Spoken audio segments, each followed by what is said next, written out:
하늘에서 내려온 생명의 떡이다 말씀하셨죠. 8장에서는 무엇이라 말씀하십니까? 나는 세상의 빛이다. 이제 10장에서는 나는 선한 목자다 말씀하시죠. 자, 이 9장에는, 그 사이에 있는 이 9장은 예수님의 가르침과 논쟁이 이어지지 않고 어떤 사건이 하나가 등장합니다. 그러나 이 사건은 매우 상징적인 사건이에요. 8장과 10장을 이어주는 중요한 사건입니다. 스스로 볼 수 없던 맹인에게 빛을 주시는 선하신 목자이신 예수님을 드러내는 사건이기 때문에 그렇습니다. 자, 오늘 1절을 같이 한번 다시 읽어볼까요? 1절. 자, 시작. 예수께서 길을 가실 때 날 때부터 맹인된 사람을 보신지라. 자, 이 9장의 이 모든 사건의 시작이 무엇인지 우리가 주목할 필요가 있습니다. 자, 이 사건의 시작은 이렇습니다. 예수님이 길을 가시다가 한 사람을 주목합니다. 바라봅니다. 그는 날 때부터 맹인이 되었던 사람, 맹인으로 태어난 사람이에요. 예수님이 보셨다라는 말은 그냥 지나갈 때 쓱 쳐다봤다는 뜻이 아니죠.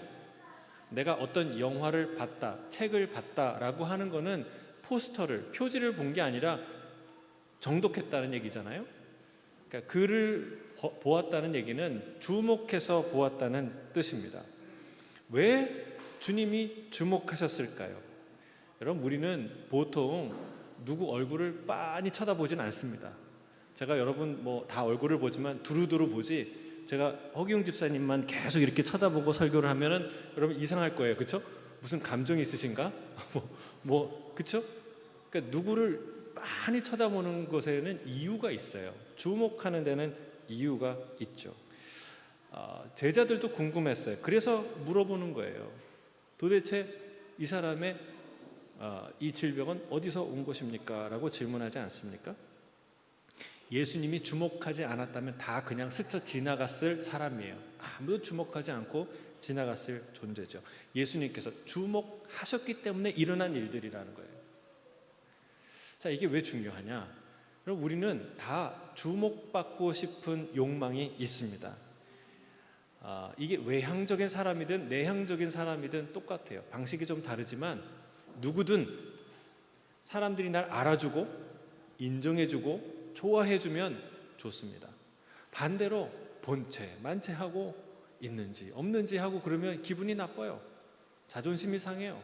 교회에서 대부분 티격태격하는 게 이런 부분이에요. 나 인사를 했느니 안 했느니, 나를 무시했느니 안 했느니 다 그러잖아요. 왜요? 우리 모두에게는 다 인정받고 싶은, 주목받고 싶은 그런 마음이 있기 때문에 그렇죠. 그래서 이 사람의 시선이라는 거, 인기라는 것은 그 자체가 돈이요 권력이에요.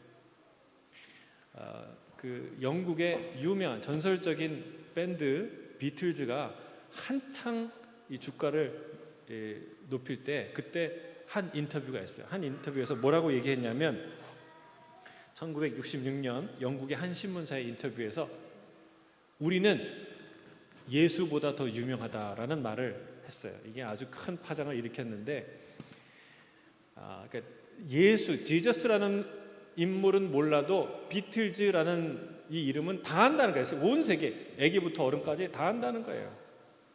실로 정말 비틀즈는 유명했죠. 정말 그 인기가 가히 상상을 초월할 정도였습니다. 하지만 그 얘기는 참 정신 나간 얘기죠. 여러분, 사람들의 열광과 칭찬은 대단한 힘을 갖습니다. 마치 내가 어떤 대단한 존재가 되는 것처럼 여기게 만든다는 거예요. 사실 존 레논보다, 비틀즈보다 더 유명한, 당대에 더 유명한 사람이 있었어요. 유명할 뿐만 아니라 막강한 힘, 어린아이부터 어른까지 전 세계에 있는 사람들이 다 그 이름만 들어도 벌벌 떠는 사람이 있었어요. 누구냐면 바벨론 왕이에요. 사람들은 그를 신의 아들로 여겼고 신적 존재로 여겼고 스스로도 그렇게 여겼습니다. 하지만 여러분, 성경은 사람들의 시선과 인기로 쌓아 올린 그 영광이 얼마나 허무한가, 얼마나 실체 없는 그림자인가를 여실히 보여줘요. 이사야 14장 16절에서 19절, 이 바벨론, 정말 나는 새도 떨어뜨리는 탑 오브 탑, 진짜 이 모든 사람의 권력의 정점에 서 있던 그 한 사람의 끝이 어떤지 보여주고 있는 거예요. 여기서 이 본문에서 너는 그 바벨론의 왕을 뜻해요. 같이 한번 읽어보겠습니다. 제가 세번역 성경으로 준비했는데 같이 읽겠습니다. 시작. 너를 보는 사람마다 한때 왕노릇하던 너를 두고 생각에 잠길 것이다. 이자가 바로 세상을 뒤흔들고 여러 나라들을 떨게 하며 땅을 황폐하게 만들며 성읍을 파괴하며 사로잡힌 사람들을 제 나라로 돌려보내지 않던 그 자인가 할 것이다.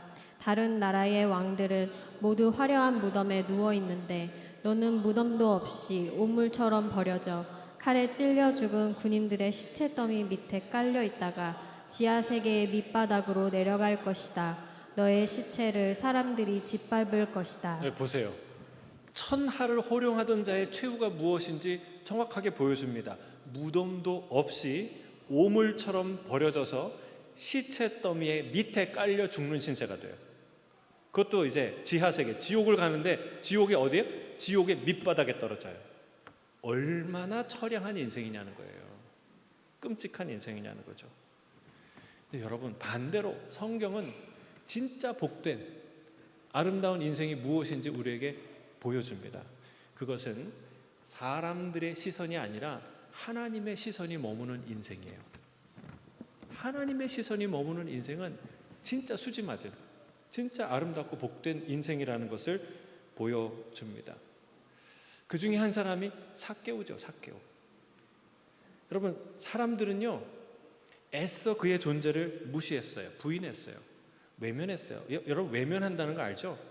그 사람이 이렇게 있는데 힘도 있고 지혜도 있고, 이 삭개오는 똑똑한 사람이었고 그래서 세리장까지 오른 아주 유능한 사람이었어요. 돈도 많았어요. 그러나 사람들은 애써 그를 부인했습니다. 멸시했습니다. 외면했습니다. 왜요?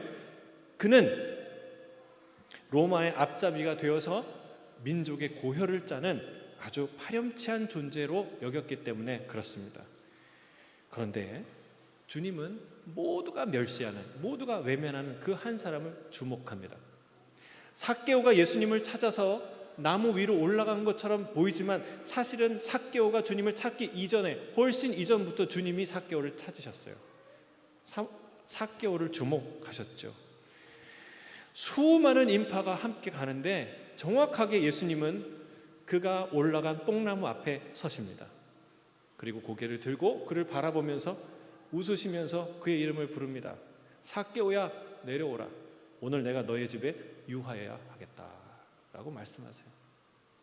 여러분, 그 순간 예수님이 그를 주목하고 그의 이름을 부르기 전까지 삭개오라는 이름 석자는 부끄러운 이름이었어요.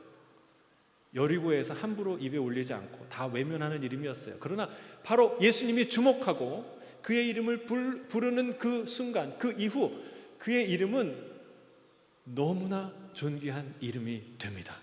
모든 사람이 만세에 기억할 이름이 됩니다. 할렐루야. 얼마나 복된 인생이에요. 얼마나 복된 인생. 여러분, 하나님께 주목받기를 사모하시기를 주의 이름으로 축복합니다. 주님이 주목하시는 인생이 진짜 대박 인생이라는 거예요. 복된 인생이라는 거예요. 또 한 사람의 예를 하나 들어볼게요. 사르밧의 한 여인이 그랬어요. 그 여인은 아무도 주목하지 않는 여인이었어요. 하지만 아합의 죄로 하나님이 정말 전에 있지 않던 큰 기근을 내리실 때 온 천하에 하나님의 주목을 받은, 그리고 하나님의 택함을 유일하게 받은 단 한 여인이었어요. 그는 이방인이었습니다. 그리고 과부였어요. 게다가 가난했어요. 근데 여러분, 이 여인이 얼마나 위대하냐면 자기가 그 기근 중에 갖고 있던 마지막 남은 가루 한 주먹을, 한 그릇을 아낌없이 하나님이 달라고 할 때 하나님의 사람을 위해 떡을 만들어 준 위대한 여인이었어요. 여러분, 마지막에 남은 그 하나, 뭐 있는 것도 없는 것도 있는 것도, 그거 없어도 먹어도 그만, 안 먹어도 그만, 그게 그거니까 주기가 쉬울까요? 어려울까요? 예? 예, 경험을 안 해보셔도 모르죠. 절대 줄 수 없는 게 마지막 남은 하나예요. 마지막 남은 하나. 여러분, 아이들이 막 먹을 거 막 이렇게 해놓고서 이렇게 많은데도 하나 안 줘요. 근데 그거 사탕 하나가 남았는데, 과자 하나가 남았는데 달라고 그러보세요. 절대로 줄 수가 없는 거예요. 여러분, 이 하나는 그에게 남겨있는 마지막 희망이고 전 재산입니다. 생명을 주는 것 같은 일이에요. 더구나 달라고 하면 더 주기 싫은 법이에요.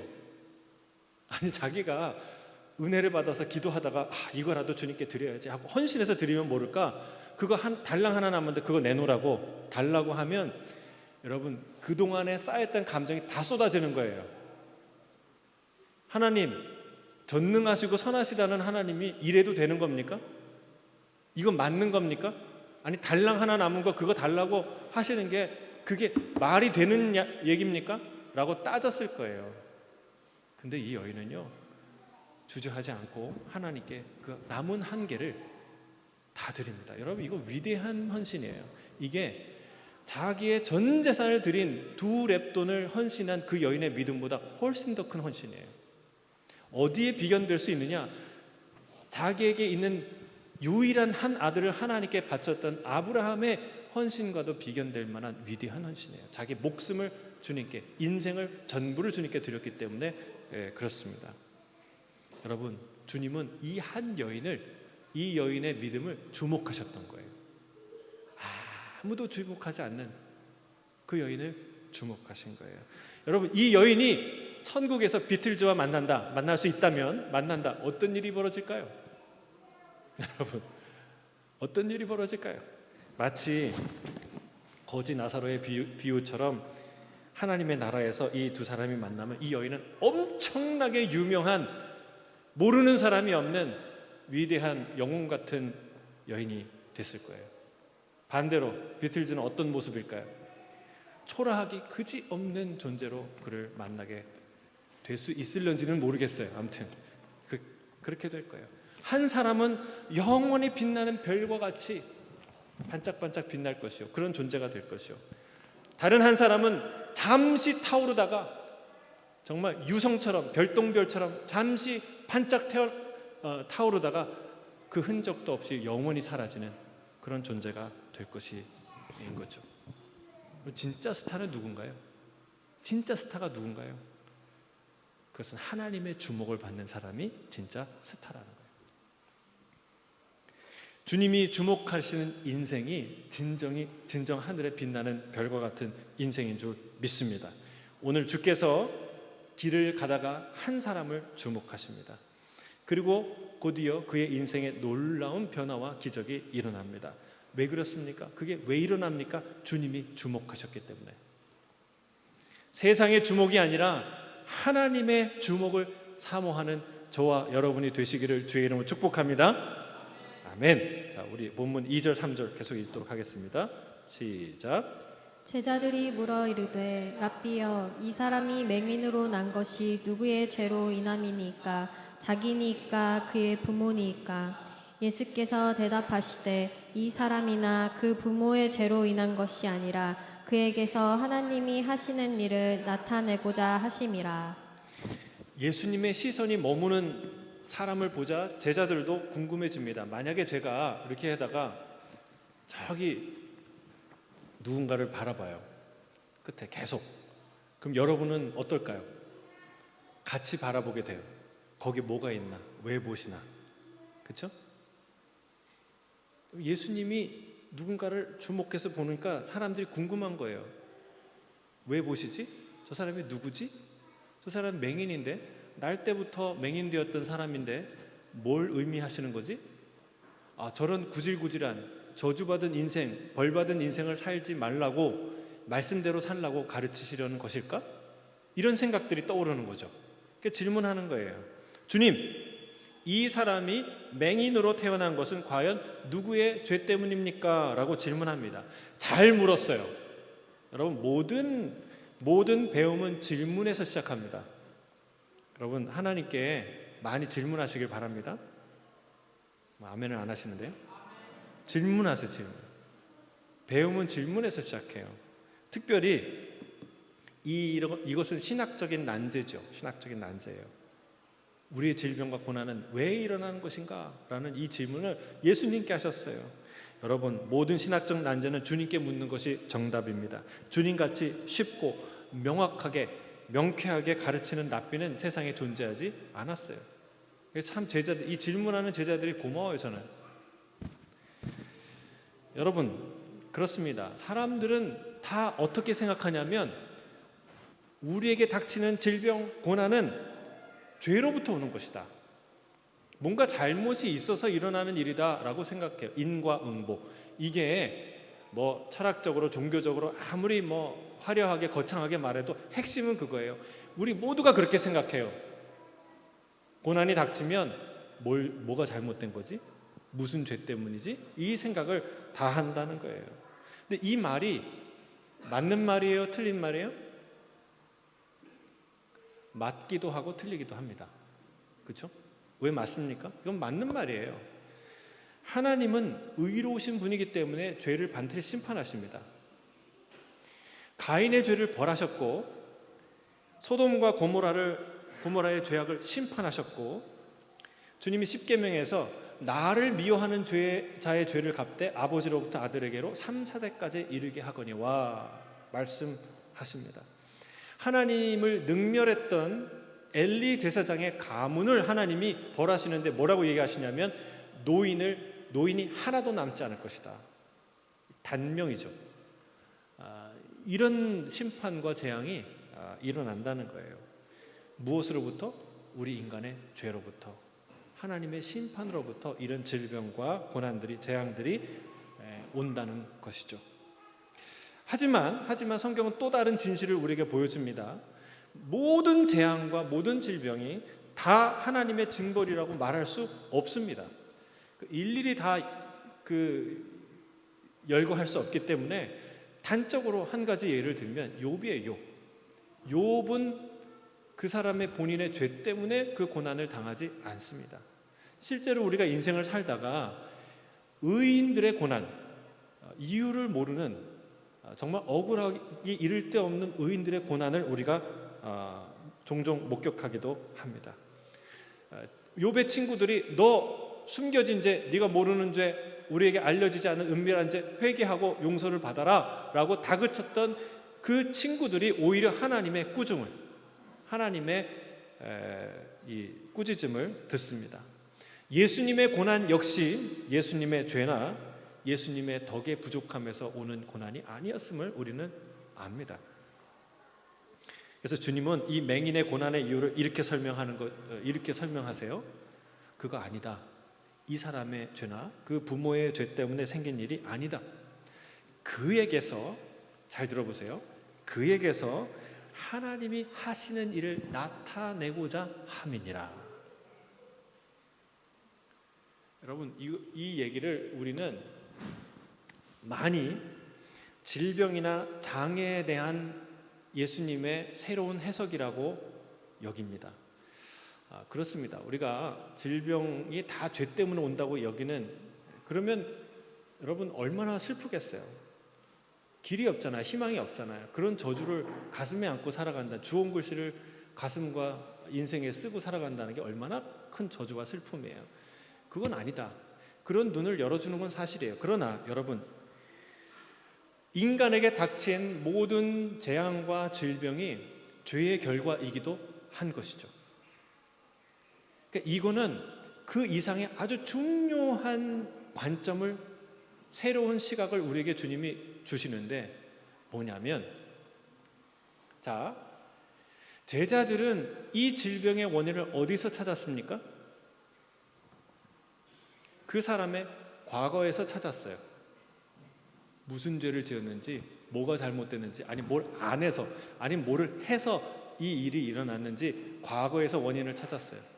근데 예수님은 이 원인을 어디에서 찾습니까? 미래에서 찾습니다. 하나님이 놀라운 일을 행하시기 위해 이 모든 일을 허락하신 것이다 라고 말씀하신다는 거예요. 우리는 우리의 질병과 고난의 이유를 과거에서 찾으려는 습성이 있습니다. 누가 이렇게 감기가 걸리면 사람들이 물어요. 왜? 관심이 있으니까. 예. 왜 아픈데? 어떻게 감기가 걸렸는데? 그러면 뭐라고 대답합니까? 지난주에 좀 무리했어. 뭐 이렇게 마스크를 쓰지 않았어. 아니면 뭐 이불을 덮지 않아서 감기가 걸렸어. 뭐 이유를 설명해요. 근데 그 이유가 규명이 되고 설명이 되면 다 해피해지고 문제가 해결되는 게 아니라 그때부터 또 다른 문제가 시작돼요. 네, 어떻게 되냐면 거봐, 쉬엄쉬엄 일하랬지 내가. 왜 그렇게 혹사시키고 말이야. 그거 너무 일하고 그러는 거 하나님이 안 기뻐하셔. 그것도 죄야. 이런 얘기를 한다는 거예요. 여러분, 누가 아프고 싶어서 아픈가요? 쉬엄쉬엄 안 하고 싶어서 그렇게 일하나요? 괜히 야단이나 훈계를 듣게 되는 거예요. 여러분, 그런 얘기를 들으면요, 무슨 생각이 드냐? 저 사람이랑은 더 이상 얘기하면 안 되겠구나. 아프다고 얘기하면 안 되겠구나. 이런 생각이 드는 거예요. 여러분, 우리는요, 어떤 사건의 원인을 과거에서 찾아요. 왜 이런 일이 벌어졌는지 알고 싶어요. 그러나 그 문제가 정작 밝혀져도 그때부터 또 다른 문제가 시작되는데 그 원인이 되는 대상이나 어떤 것을 원망하고 정죄하고 비방하느라고 시간을 써요. 그렇게 하지 말라 그랬지, 뭐 하라 그랬지, 이러느라고 시간을 다 쓴다는 거예요.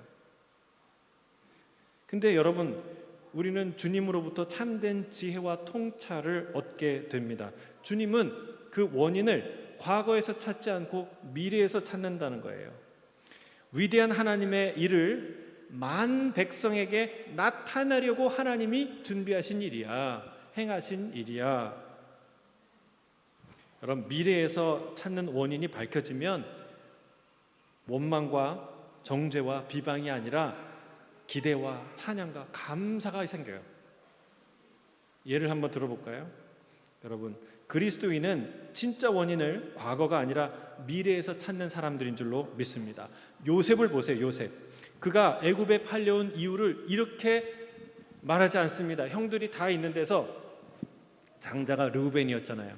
르우벤이 없어졌을 때 이 일이 생겼거든요. 그냥 르우벤, 그냥 형이 그 자리에 있기만 했어도, 떠나지 않았어도 이 일은 일어나지 않았어. 이렇게 말하지 않는 거예요. 유다 둘째 형한테, 셋째인가요? 유다 형한테, 형, 당신도 그 자리에 있었잖아. 근데 아무 얘기도 안 했잖아. 이렇게 문제를 풀지 않아요. 시므온, 당신은 뭐 잘한 게 있어? 형은 잘한 게 있어? 형은 내가 그 철부지, 철 모르는 어린아이 때 꿈 얘기를 했을 때 가장 흥분한 사람이 바로 형이야. 이런 식으로 자기의 이 문제를 과거에서 찾지 않는다는 거예요. 그 문제가 일어난 미래의 시점에 그 원인을 찾습니다. 그가 이렇게 얘기합니다. 창세기 50장 19절에서 20절 같이 읽겠습니다. 시작.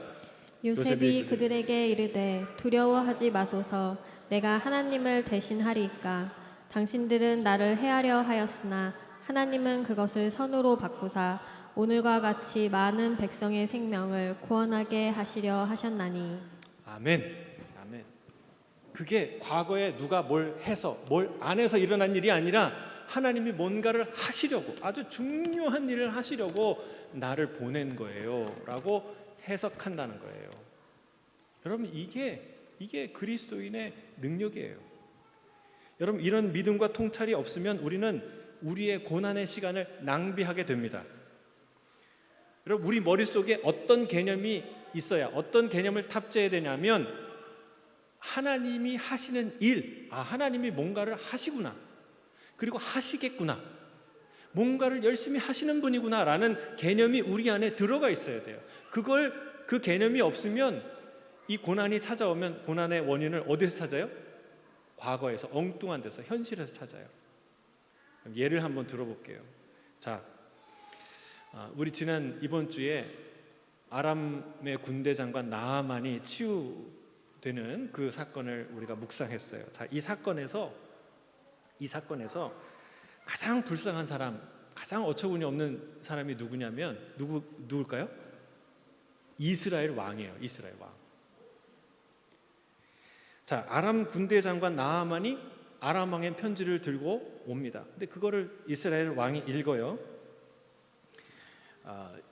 내가 정성껏 보내는 이 선물을 받으시고 기뻐 받으시고 이 나아만 장군을 살려주세요라고 정성껏 이렇게 정중하게 편지를 썼어요. 근데 그 편지를 읽고 이스라엘 왕이 어떻게 해요? 옷을 찢습니다. 사색이 된 거예요. 이거 전쟁하자는 얘기야. 이거 시비 거는 거야. 내가 사람을 살리고 죽이는 하나님이야? 어떻게 나한테 그럴 수가 있어? 이런 얘기를 해 하고 막 흥분을 하고 울고 불고 소리치고 난리를 칩니다. 그 얘기를 듣고 엘리사가 사람을 보내요. 왕이 엘리사를 찾은 게 아니라 엘리사가 사람을 보내서 왕이시여 왜 옷을 찢습니까? 그 사람 내게로 보내십시오. 그가 이스라엘에 하나님의 선지자가 있는 줄 알게 될 것입니다 라고 얘기해요. 너무 멋지죠? 근데 이 이야기에서 이스라엘에 하나님의 선지자가 있는 줄 모르는 유일한 사람이 누굴까요? 나아만일까요? 아니에요. 이스라엘 왕이에요. 나아만은 그 여종의 이야기를 듣고 그 위대한 선지자를 만나려고 여기 온 거예요. 그렇죠? 누가 모르는 거예요? 정작 이스라엘의 왕이 그걸 몰랐어요. 여러분, 하나님이 왜 나아만 장군을 보냈을까요? 협박하려고? 정신 차리려고? 위협을 하려고? 아니에요. 정반대예요. 이스라엘의 왕의 길을 살려주려고. 저 아람의 영웅 같은 장군이지만 생명을 주신 하나님 앞에서는 아무것도 아니라는 거 보여주려고. 그리고 그 사람을 죽이고 살리는 일은 하나님이 하시는 일을 만천하에 알려주려고 여러분 그를 코를 깨갖고 이스라엘 왕 앞에 보내줬잖아요. 그런데 새까맣게 모르는 거예요. 왜? 하나님이 하시는 일에 대한 개념이 없기 때문에. 하나님이 뭔가를 하시겠구나라는 기대가, 믿음이 없기 때문에. 그는 이 일을 어디서 찾습니까? 과거에서 찾아요. 과거의 전쟁사, 외교사, 과거의 현실에서 찾아요. 그러나 이 일은 누가 하시는 일이에요? 하나님이. 여러분, 적어도 그가 하나님을 기대하는 마음이 있었다면 그가 엘리사를 불렀을 거예요. 이게 무슨 일인가? 그가 흥분하고 좌절하고 마음이 흔들렸어도 히스기야가 이사야에게 부탁하잖아요. 눈물로 함께 기도해달라고. 그럼 아마 기도를 부탁했을 거예요. 그러나 이 왕은 아무것도 하잖아요. 그냥 요란한 야단 법석만 치는 거예요. 사랑하는 성도 여러분, 우리가 이 이스라엘 왕과 같이 살지 않습니까? 우리가 하나님 믿노라고 말하고 하나님이 위대하신 분, 나를 위해 선한 일을 행하신다고 말하는데 고난만 찾아오면 우리가 그냥 야단 법석 요란을 피우지 않습니까? 하나님, 여러분, 우리가 이런 눈이 바뀌어야 된다는 거예요. 생각이 바뀌어야 된다는 거예요. 고난이 찾아오면, 시련이 찾아오면 이 내 팔자야. 내가 뭔 죄를 지어서, 내가 뭔 실수를 하고 뭐가 내가 잘못해서 이 고생을 하나, 이렇게 생각하면 안 된다는 거예요. 그거는 세상의 사람들이에요. 과거에서 원인을 찾는 거예요. 고난이 찾아오면 믿음의 사람은 어디에서 이유를 찾아요? 미래에서. 아이고, 하나님이 또 뭔 일을 하시려고, 무슨 은혜를 주시려고 하나님이 이런 일을 주시나. 할렐루야, 하나님 감사합니다. 여러분, 원인을 미래에서 찾으면 감사해요. 기대해요. 소망이 생겨요. 찬양이 생겨요. 그러나 원인을 과거에서 찾으면 그 원인을 정확하게 분석하면 할수록 끝나나요? 아니요. 그때부터 시작한다니까요. 그때부터 누군가를 정죄하고 비난하고 그냥 파헤치죠. 그냥. 그래서 더 큰 상처를 주죠. 사랑하는 성도 여러분, 우리의 인생의 고난의 이유를 미래에서 찾으시기를 주의 이름으로 축복합니다. 생각해 보세요. 그게 부활의 신앙이에요. 그게 종말론적인 삶이에요. 여러분, 이 시드니에 오셨어요. 여기 있어요. 왜 오셨나요? 저는 한국에서 부도를 맞아서 왔어요. 또는 한국에서 아픔을 겪어서 왔어요. 또 이러저러한 한국이 싫어서 왔어요. 여러분, 그것은 여러분의 과거고 팩트죠.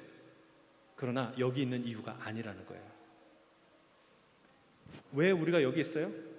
하나님의 하시는 일을 이루기 위해서. 할렐루야. 우리의 이유는 미래에 있어요. 우리가 경험한 이 과거가 전부가 아니에요. 하나님이 앞으로 뭔가 중요한 일을 하시기 위해서, 그 하나님이 하시는 일을 보게 하기 위해서 여러분을 부르신 거예요. 여러분, 이 믿음과 이 눈을 가진 사람은 인생을 다르게 삽니다. 과거에 묶여 있지 않습니다. 누군가를 원망하고 뭐를 안 해서 절망하고 누군가를 비판하고 비난하지 않습니다. 여러분, 기대와 믿음을 가지고 우리가 앞으로 나아가게 되는 것이죠.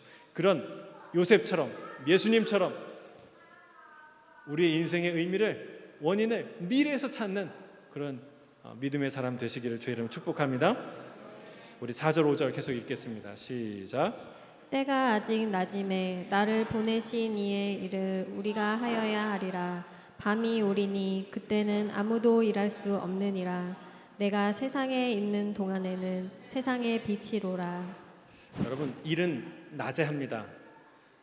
밤에 하지 못합니다. 다 때가 있습니다. 일하지 못하는 밤이 올 때가 있다라고 말합니다. 전도서의 저자도 이렇게 얘기하는 거예요. 전도서 12장 1절 2절 함께 읽겠습니다. 시작.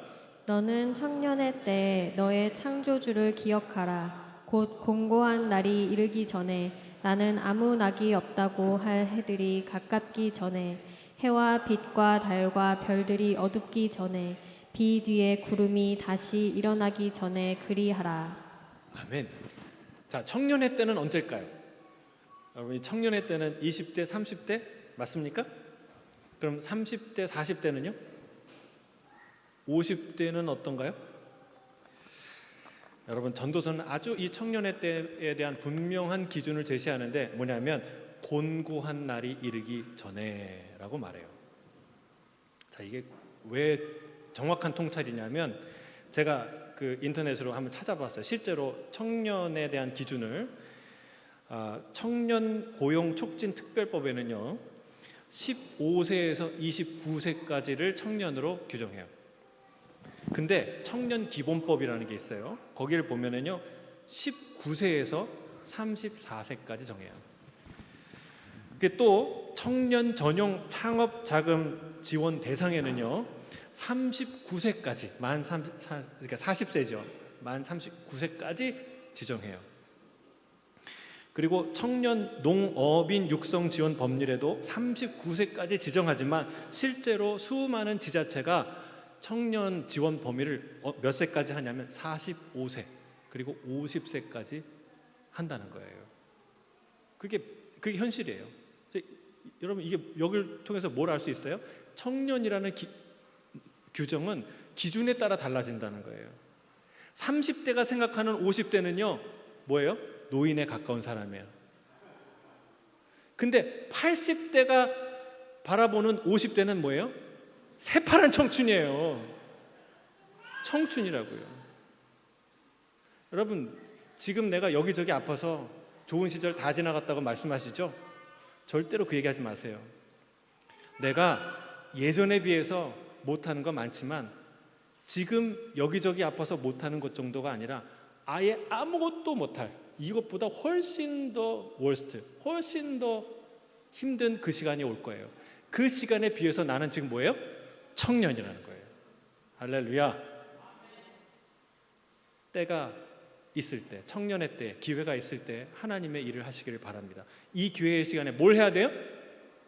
놀고 먹는 거 아니라 나를 보내신 이의 일을 하는 거예요. 그럼 나를 보내신 이의 일은 대단한 일인가? 뭐 선교 가고 뭐 대단하고 어마어마한 헌금을 하고, 그게 아니에요. 하나님의 일은 거창한 일이 아닙니다. 가나 혼인 자칫집에서 그 하인들이 했던 물 떠오는 거, 그런 일, 오병이어 도시락 하나를 주님께 드리는 일, 나귀를 주님의 말씀 명령을 따라서 가져오는 일, 냉수 한 그릇 섬기는 그 일.